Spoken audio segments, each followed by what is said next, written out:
Cats head to Maryland to take on Duke in the Military Bowl. UCF fans everywhere thought the Cotton Bowl was the game that UCF was going to get. All you had to do was win the conference title. We didn't get that, but we still have a pretty good bowl game to watch, to root for your Knights, and to get excited for. Hello, everybody, and welcome back to Charge On. As always, I'm your host, Sean Green. Before we get into everything today, a quick word from our sponsors, BetOnline. Guys, BetOnline remains your number one source for all your sports betting needs this season. Everything from NFL and bowl season to esports. You'll always find the latest odds, team matchup info, player news, and game trends at BetOnline. BetOnline features live betting, free contests, and live scores for almost any sport or game imaginable. We're the fastest and easiest way to bet all your favorite leagues and events. Head to betonline.ag to join and receive your 50% welcome bonus with your first deposit. Make sure to use promo code BELIEVE to receive your rewards. That's BLEAV to receive your rewards. BetOnline, where the game starts. Guys, I'm pumped for it. I'm pumped for this game. I'm really excited. No Nick or Rob today. They partied too hard for Christmas. Feeling a little under the weather. I'm even a little under the weather. I mean, let's be real here. The weather in Maryland, much colder than here. But it's definitely cold here in Orlando. I mean, I stepped out for Christmas Eve, and I'm the type in cold weather where I say it's not that cold. You know, I like the cold weather. I'm feeling good. Then the night came for Christmas Eve, and there was no sun. It was windy, and I said, okay, turned the heat on in the apartment, and it was bad. It was really cold. But our boys are going up to Maryland, and it's not going to go above 40 up there. So. And it's been crazy. I mean, we can talk about the flights, and I feel really bad for some UCF fans that are taking Southwest, and I don't know the situation. I've not looked too much into it, but I know it's a really bad situation. The staffing shortage, where they just don't have staff is not showing up. The weather's obviously not the greatest, but it seems like it's only been a problem with Southwest. So, and UCF fans that were affected and can't go to the game anymore. I know that really sucks, and I'm sorry that, you're going to have to watch the game on the TV, but I mean, it should still be a good game, and I know it's disappointing, but at least we get to watch it, and at least we have a bowl game. That's, I think, the most important thing, and we got a good opponent, Duke, and we're going to get into all that, but kind of after the Duke game, we're going to do a season overview, and we're going to talk with the guys about just this year as a whole, signing day, the entire season, what went right, what went wrong. And I think we all know what went wrong. I think we can look back at the season and say, listen, regardless of this bowl game, because let's be real now. And I think this is my problem, especially with bowl season.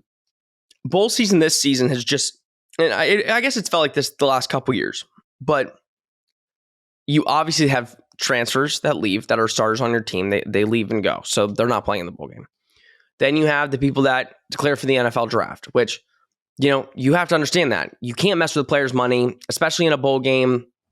And I see both sides. I understand where fans can get frustrated and say, listen, like, you played the season. Why not play this one last game with your team and really, fight one last time for a big bowl win for the school? But you also have to understand this player is probably going to make X amount of dollars. He gets hurt in that bowl game. He might not get drafted. He might drop in the draft. He might not get selected where he was supposed to get selected. There's a whole process, and I can understand both arguments, but they do not play in the bowl game, which can affect the bowl game. Now, mainly for these two teams, not too much of that. I mean, we're going to go into UCF and every player that's not going to play, the players that have to step up and are going to play this game, but I think bowl games now, especially this season specifically, it's about seeing your young guys perform and what you have behind the starters, right? In college football nowadays, it's not about who you have starting. It's the depth you have at each position. Now, some schools that have the top of the line recruits, 5 stars, right? Their depth is great. But some teams that are so talented, listen, we could even go last year to UCF's team. I mean, last year UCF had a really good team, but the depth was just not there.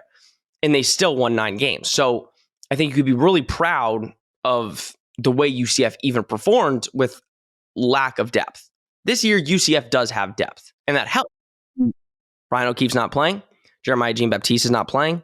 Devontae Brown is not playing. that's going to come into effect. Now, we're going to talk about the guys that are replacing those guys in this bowl game and possibly for the future. I mean, a lot of the guys that you're going to see tomorrow are guys, or today, whenever this goes up. But a lot of these guys are going to be the future of this program at some of these positions. We haven't got really a chance to see them.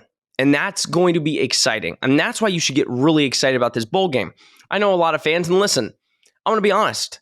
The last couple weeks have been UCF craziness. I mean, National Signing Day on the 21st. You had the transfer portal open up on the 5th. We're still getting transfers. And UCF's going to continuously get transfers probably up until the start of next season. But it's just craziness. So the bowl games that maybe are quote unquote not as important kind of get shifted to the back, right? Back of the mind. I'll be honest. I just started thinking kind of the bowl game creeped up on me. You had the holidays, you had everything before the holidays. And then I'm texting the guys, and I'm like, oh, the bowl game's on Wednesday. We got to get an episode out. We got to talk about the bowl game. And they're like, yeah, the bowl game creeped up. So if you're not in a New Year's Six, I think a lot of teams feel this. And I don't really love this. I think one of the reasons the Gasparilla Bowl was so great last year is because both teams wanted to win. It was a rivalry, as much as Florida fans don't want to say it. Two Florida schools going at it. Both want to win, regardless of the circumstances. And the school that loses will make excuses after. And the school that wins they won. So this year, not saying it's, different, but let's be real. Not going to be many UCF fans going up to Maryland, right? In general, not just because it's far, but because flights are getting canceled. And that's a whole other subject, right? I mean, you might have a good amount of Duke fans. North Carolina's close enough to Maryland where I think some fans can make the trip. But again, we don't know how bad the weather is up there. So it kind of just takes some of the fun out of it. UCF has never played Duke. So it's a good new matchup to see. And Duke's a really good team, but there's no bad blood. There's no animosity between the programs.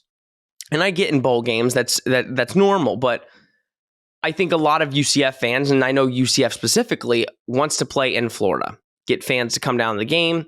There's many bowl games that take place in Florida. A lot of people thought, hey, they're going to get the Gasparilla Bowl. But nope, that went to Wake Forest and whoever they played. I think it was Notre Dame. Or who didn't Wake Forest? See, I can't even tell you. So, Missouri. They played Missouri. So, I'm excited because I think this is a really good test for this night's team. And it will give, Gus has said it, momentum heading into next season, right? That's important. Momentum heading in to the next season, especially going into the Big 12, is huge. You don't want to take a loss in the bowl game and halt that momentum and end on a loss, right? You want to go into the Big 12 full steam ahead. And this Duke team has proven to be a formidable opponent for UCF. I think two teams in very similar situations, very similar teams. I will say, I think Duke is going to give UCF many problems. I mean, specifically at quarterback, Riley Leonard, he's had a hell of a season. I mean, he's 31 touchdowns in total, 6 interceptions, 20 through the air and 11 with his feet. I mean, he's their leading rusher for Duke. And he's really proven, in my opinion, to be one of the top quarterbacks in the ACC. And I think next year, he's only going to take a bigger leap. I think he has performed really well, and he's the reason I think Duke is 8-4. Duke, listen, in all their losses, it's been a one-score game. So Duke doesn't get blown out. Duke stays in games. Now, they haven't had really, their biggest win was Wake Forest, which was the last game of the year. It was their biggest win, 34-31 by far. And then Virginia. Those are the two biggest wins on the schedule. Their losses, I mean, they lost to teams that maybe you would look at and say, okay, you're supposed to lose to them. And they kept it close. I mean, Pitt, they lost 26-28. They lost to UNC, I think 38-35. Kansas, forgot the score of that one, but I know Kansas did beat them, and Kansas had a good year this year. Big 12 team next year. And Georgia Tech in overtime, 23-20. So I know UCF did beat Georgia Tech, and I think Georgia Tech beat Duke. If I'm not mistaken, they beat Duke with new head coach, not the old head coach. So they had big key losses, and they beat the teams they were supposed to. in 8 wins, I mean, Mike Elko won ACC Coach of the Year for Duke, and he deserves it. I mean, he's improved that program substantially. Duke was never good in football, and he's really slowly but surely gotten them to be a really good football team. But I think this is more so, listen, we can go through that, right? Like, UCF's never played Duke. Very similar offense and scoring defense. UCF and Duke are very similar in both of those. I think UCF edges out Duke just by like a point something points per game. In scoring defense, same thing. I mean, I think we allow like a 1 point more than Duke. And that's the thing. Duke has really improved throughout the year. You could see Riley Leonard really improve as the year's gone on. And he does give teams fits with his legs. It's just like John Rice Plumlee, right? Now, he doesn't have the speed of JRP. Not many quarterbacks do. But I think he has a different type of element to his game that can really give the Knights problems. And when you're missing 2 of your best defenders for this game, I think that can really cause UCF some big problems. Now, when you are going on the UCF side, some of those players that you're missing on defense, Jeremiah Jean-Baptiste, right? Walter Yates has been on the team. I think that is a much more seamless fit. Obviously, skill-wise, not very close. But I think Walter can come in and do a really good job. It's going to really be about stopping the quarterback run. I think he's proven, Riley Leonard has proven he doesn't make many mistakes, 6 interceptions throughout the year. I mean, that's a very good number. But they don't have a really good rushing attack. I mean, they do running back by committee for the most part, looking at their they like to throw the football. And if they're running it, it's RPO, get the quarterback out of the pocket, running for yards, much like UCF's offense. They have a different style of offense. It's not, listen, we are a very run-heavy team, as everybody here knows. But I think in that sense, we've not played well against the pass this year. That's been one of our big problems, and specifically passing with a mobile quarterback, because the mobile quarterback for us has had a lot of great success. And when you look at Tulane and Michael Pratt, I mean, yeah, you wouldn't count Michael Pratt as, a JRP, but he can run for yards and he can throw the ball very successfully. And he showed that in the American Championship. Jeremiah Jean, Walter Yates. For cornerback, obviously, Jakari Henderson is not going to start, but I think he will see some time. And I think Jakari has not seen a lot of time this year, obviously, true freshman. His brother has seen some time at safety. Damari has seen some time at safety. And, he's kind of shown some flashes in the time he's been in.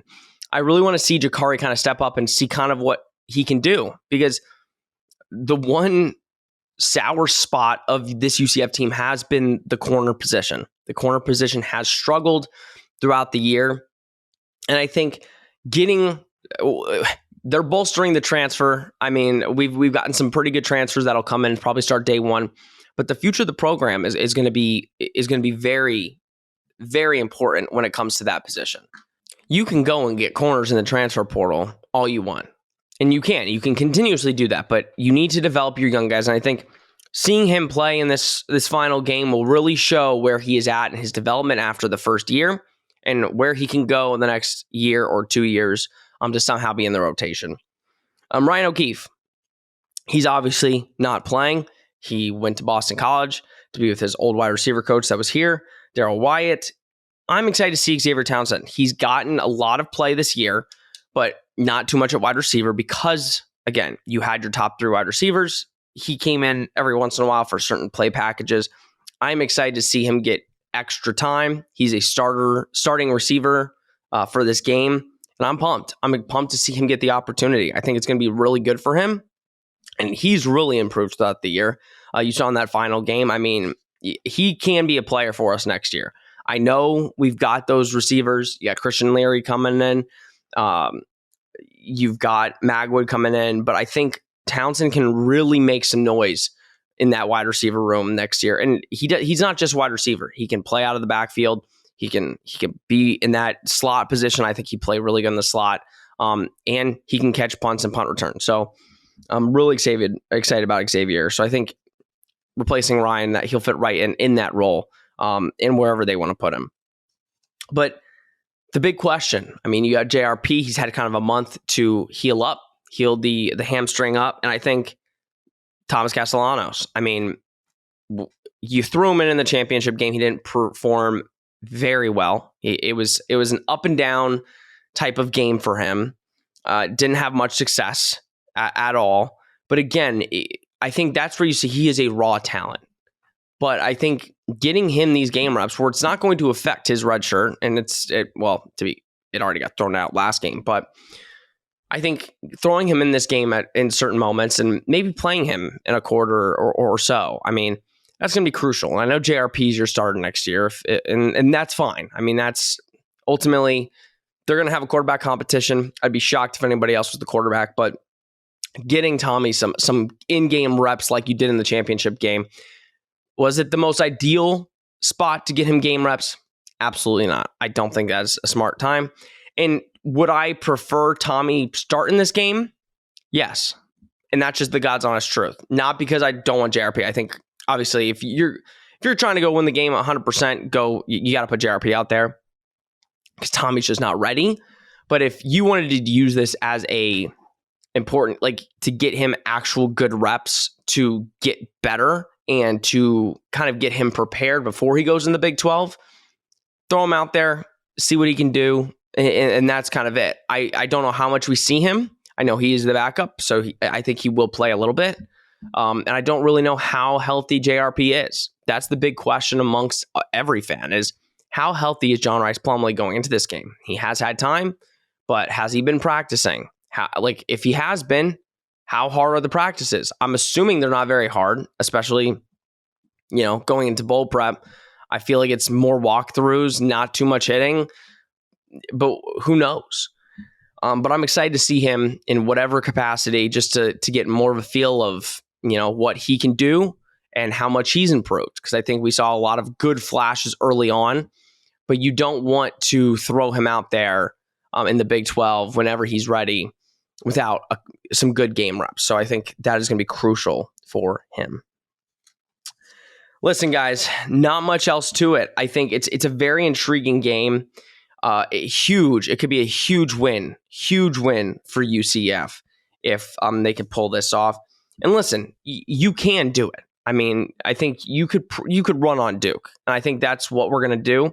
Some of these seniors, man, Isaiah Bowser. I mean, I think for as much as we just didn't think he was the same this year, I think he really proved at the back end of the year what he can be, and I think he will be a good NFL running back for whoever takes him. I don't know where he would go, but I think he can be a really good back which is a different brand of football nowadays with some of these running backs. I think he could really perform.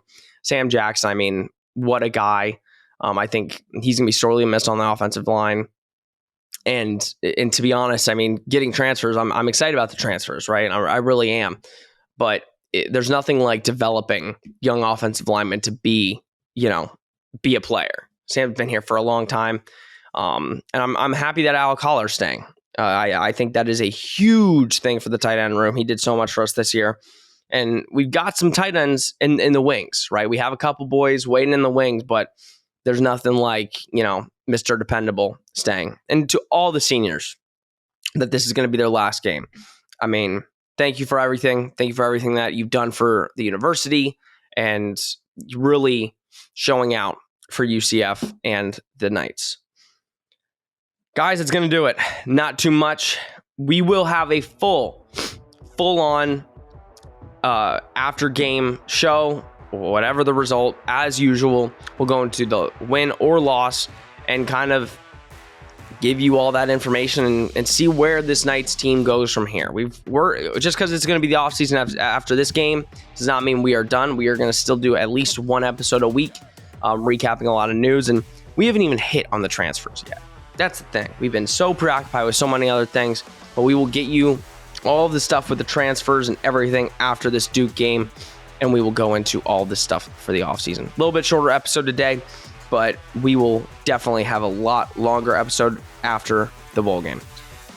Guys, this has been Charge On, presented by Bet Online. We will see you after the game.